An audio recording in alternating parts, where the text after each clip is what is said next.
¿qué van a hacer ustedes? Ustedes dieron de alguna manera su respaldo a Juntos por el Perú, pero ¿qué van a hacer en esta elección? Entre Pedro Castillo y Keiko Fujimori, la lógica, digamos, desde el punto de vista ideológico sería que voten por Pedro Castillo. ¿Ustedes lo van a hacer?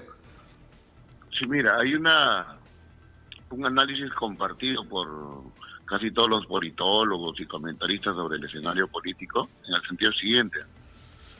Quien representaba una propuesta real de cambio y peligrosa para quienes manejan el país los poderes fácticos era Verónica Mendoza. Quien estaba representando esta posibilidad, indudablemente era ella, no era una candidata conveniente para los poderosos, y trabajaron definitivamente una alternativa distinta. Hoy estamos ante ese escenario creado, y lo cierto es que nosotros consideramos que en este escenario particular el SUTEP siempre tiene que ratificarse en una lucha que siempre ha desarrollado y que tú la conoces y la has valorado. Es la lucha contra el neoliberalismo, su desenmascaramiento y denuncia, y la lucha contra el extremismo. Y en ese sentido, la decisión que adopte el magisterio con relación a quién respaldar en esta segunda etapa va a ser una decisión que responde a la cultura sindical del SUTEP. Esto es una reunión, un evento orgánico en donde decidamos nosotros cuál será la opción que el magisterio en pleno respaldará. Yo quiero desvirtuar una situación. Es cierto que hay magisterio que ha respaldado al señor Pedro Castillo, candidato a la presidencia, pero yo escucho de manera constante que el magisterio ha respaldado de manera absoluta y unánime a la propuesta que ha alcanzado el primer lugar, y eso no es real. Tú acabas de señalar datos estadísticos, y los datos estadísticos siempre corroboran las afirmaciones. ¿Cuál ha sido el resultado en Lima? ¿Cuál ha sido el resultado en Piura, La Libertad, Lambayeque, Loreto, por citar algunos lugares? Y eso te va a acreditar que el porcentaje, ni siquiera la mitad, ni siquiera el 30%, no ha sido magisterio. Y si uno tiene en cuenta más la gente que no ha ido a votar, lo que yo te estoy diciendo es cierto. Entonces aquí sigue siendo el magisterio un caudal importante que hay que convencer, y por el contrario el señor Castillo, con la bancada que tiene, hoy tiene serios compromisos y retos, es más, desafíos que cumplir. Ha dicho que va a otorgar el 10% del PBI para educación, que va a nombrar de manera automática al magisterio, que va a asegurar que la legislación que es lesiva a los trabajadores y que, como nosotros hemos cuestionado, la va a derogar. Y por citar solo unos botones de muestra, derecho de los trabajadores en general, no solo magisterio. Entonces, esa bancada de 30 congresistas o más ya tiene un desafío y reto que cumplir, y que debe concretarse el 30 de noviembre en que se apruebe el presupuesto general de la República. Porque si nosotros encontramos en ese presupuesto que no hay 10% del PBI, que no se ha aumentado una UIT al magisterio, que no se ha nombrado de manera automática, entonces diremos que estamos ante más de lo mismo. Y ahí se demostrará aquello que tú y yo sabemos que es correcto, la práctica como criterio de verdad. Ahora, sin embargo, antes de que todo eso ocurra, lo que tiene que decir el país es quién va a ser el presidente o la presidenta de la República. Y eso va a suceder el 6 de junio en la segunda vuelta. Y yo por eso insisto en la pregunta. O sea, puestos en esta eventualidad, ustedes, por ejemplo, ¿se sentarían a dialogar con Pedro Castillo en otra condición? Ya no es un líder de la huelga magisterial que está disputando con ustedes, sino es un candidato a la presidencia hablando con un sindicato. Exacto, tú has descrito el panorama correctamente. Hoy es un candidato a la presidencia, y para usted siempre ha estado como una cuestión superior el interés del magisterio. Y el interés, preocupación del magisterio está en que sus expectativas sean atendidas. Hoy hay un pueblo, hay un porcentaje definido, o que se va definiendo, que ha apostado por el cambio, Nicolás. Hoy ese pueblo ignorado, desatendido durante 200 años de república, ha dicho no más, esta situación no va más, queremos cambio real. Y quien ha sido, y hay que reconocerlo, más enfático en señalar temas centrales, por ejemplo, cambio de constitución, el cambio de modelo, el resarcimiento de derechos de los trabajadores que durante el neoliberalismo han sido postergados y desatendidos, quien ha manejado mejor esta situación y ha cubierto el vacío dejado por la izquierda, es como se llama el señor, y hoy están los resultados.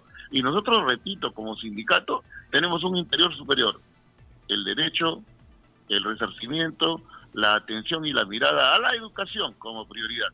Y en ese sentido, estamos llanos a sentarnos a la mesa y, viendo ese interés superior, encaminar todo aquello que sea posible para asegurar la atención y la mirada de preocupación por la educación, el resarcimiento de derechos laborales, un Perú nuevo dentro de un mundo nuevo. Ese ha sido siempre el esquema del SUTEP, y hoy en la responsabilidad que tenemos ya, nos pero toca digamos, Lucio,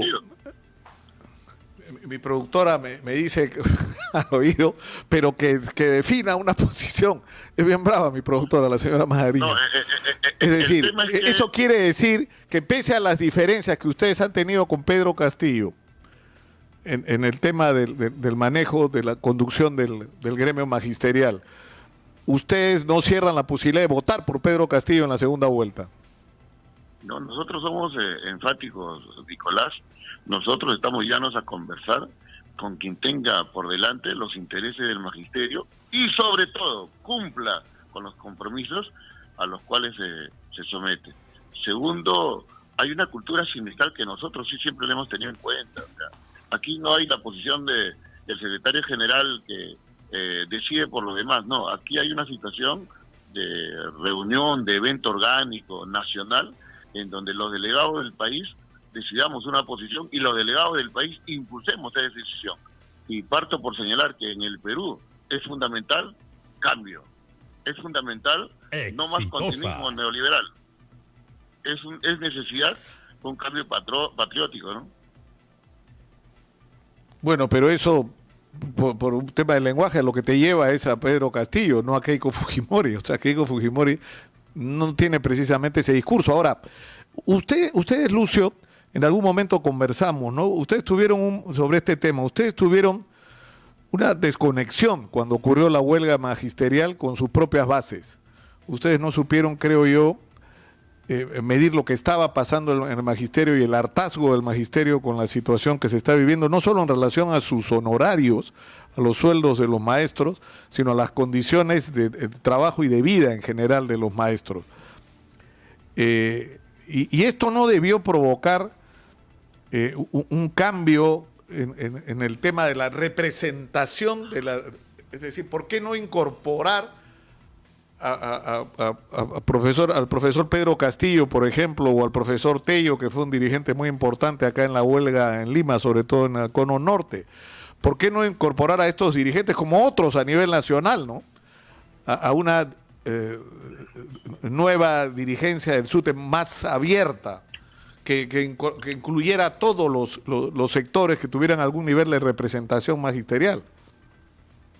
Mira, Nicolás, uno, que el 2017 se desarrolló un evento sindical, es cierto, y nosotros en una entrevista contigo hemos sostenido que autocríticamente teníamos que asumir responsabilidades, una que era de comunicación, fundamental, de comunicación con la base, una segunda de no haber manejado correctamente el Frente Único, y desde el año 2017 para adelante hemos desarrollado una campaña muy fuerte de rectificación y un retomar incesante, constante, intenso de comunicación con la base. Hoy, no en vano se da esta entrevista contigo, porque hay un nivel de reconocimiento y de posicionamiento de un sindicato histórico y glorioso que es el SUTEP. Y nosotros hemos dicho lo siguiente: el SUTEP es una institución en la cual las diferencias, en el cual las discrepancias es natural, pero tienen que darse dentro de la casa. Y nosotros en tu programa hemos llamado a la unidad, hemos llamado a la presencia, hemos llamado a la participación. Y tal vez, Lucio, el actual ha sido constitución de otras organizaciones. Entonces, ahí el tema. Claro, Lucio, y yo creo que ahí, es decir, no sé, yo creo que lo ideal hubiera sido un encuentro en ese momento, ¿no es cierto? O luego de la huelga. Porque yo considero, y se lo he dicho en algún momento a Pedro Castillo, que los maestros valoran muchísimo lo que es el SUTEP, que es en un país donde nada perdura, que es una institución que tiene décadas defendiendo los intereses de los maestros, y por eso para los maestros es tan importante que su sindicato permanezca, no se fraccione, ¿no? Y siga siendo uno.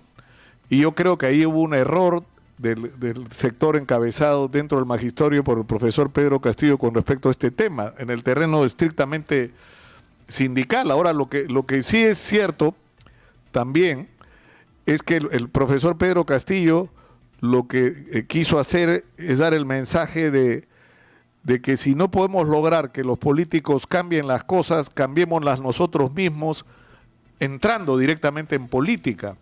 Y tal vez ese mensaje ustedes no lo recibieron adecuadamente. Es decir, porque para los maestros, yo creo que no solamente ha habido maestros que han votado masivamente por Pedro Castillo, aunque es cierto que no solo por él, sino lo que más me ha llamado la atención es el compromiso de maestros en la campaña. Hay maestros que han estado haciendo campaña por Pedro Castillo y que se han convertido en digamos, influencers en términos sociales, ahora que está tan de moda la palabra influencer, ¿no? Sin redes sociales, hablándole cara a cara a la gente. Por eso para algunos ha resultado tan sorprendente el resultado del profesor Pedro Castillo, pero yo creo que parte del éxito de su campaña tiene que ver con el compromiso de los maestros con ella. Mira, Nicolás, el SUTEP ha tenido acuerdos reiterados. Uno, el de desenmascarar y denunciar el modelo neoliberal como responsable y causante de la situación que se encuentra el Perú en términos de salud, educación, seguridad y previsión social. Es el lenguaje de la población. Y he sostenido yo acá de que ha habido más énfasis justamente y más constancia en esa exigencia. Y esto ha sido recogido por la población y esto se ha manifestado en la elección. Entonces, lo que ahora corresponde es llevar adelante ese clamor nacional en el cual está involucrado el magisterio. Ha habido magisterio que ha respaldado al señor Pedro Castillo, cierto, es innegable, pero el soporte para el análisis de muchos opinólogos es el magisterio de manera absoluta y mayoritaria ha estado en ese sentido. Y al margen de las palabras nuestras, ahí están los datos, ¿no? Ahí te he descrito lugares en los cuales ha habido una votación ajena a esa afirmación y por tanto lo que debe primar en estos días es la objetividad y lo que debe primar en los candidatos es la voluntad de sumar. Y sumar significa dialogar de manera sincera y sentida y sobre todo cumplir con los compromisos que se han asumido durante la campaña electoral. Por eso te decía que hay una bancada que ahora está más comprometida que nadie a lograr todo aquello que ha prometido el candidato y el partido. Ese 10% para nosotros es clave, porque significa la atención a los problemas de la educación y la superación de los problemas que en educación innegablemente existen. Mira, 200 años de república, ¿no? Y la educación y otros sectores claves absolutamente postergados. Ha llegado la hora del cambio. Y este cambio debe ha llegado la hora de real unidad. Ha llegado la hora de fundar la República. La República. Mi querido Lucio. Estamos absolutamente de acuerdo, Nicolás.